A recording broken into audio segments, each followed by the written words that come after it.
આજે સંविधान दिवस निमित्ते भारतना कोई पण नाना नागरिकनो संविधानिक रीते एना अवाजने दबाववाना प्रयत्न न करवामां आवे। ताजेतरनी अंदर गुजरातनी अंदर विधानसभाना विधायक जिग्नेशभाई मेवाणी द्वारा गुजरातनी अंदर असामाजिक तत्वोनो ज्यारे राफड़ो फाट्यो होय, दारू ड्रग्स जुगाરના અડ્ડા ચાલતા હોય તેને લઈ અને કોઈ અધિકારી સાથે રજૂઆત કરવાની સાથે આજે એના વિરોધની અંદર વાતો થઈ રહી છે।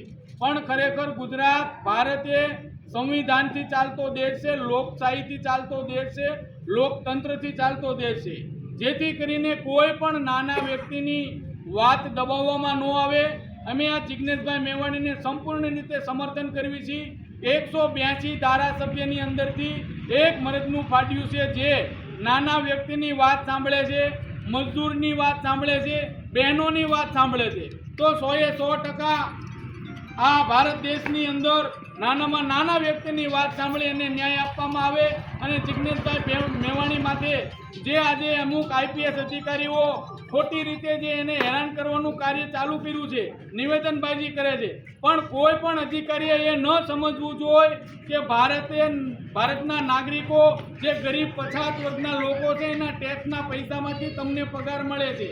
કોઈ સારા અધિકારી હોય એને અમે 100 વાર વંદન કરી છીએ, પણ મોટા પ્રમાણમાં જ્યાં ભ્રષ્ટાચાર થતો હોય જે કચેરીની અંદર ખરેખર અમે એનો વિરોધ કરી છીએ, જેથી કરીને કોઈ પણ નાના વ્યક્તિનો અવાજ દબાવવામાં ન આવે। અને અમે જિગ્નેશભાઈ મેવાણીને સંપૂર્ણ રીતે સમર્થન જાહેર કરીએ છીએ।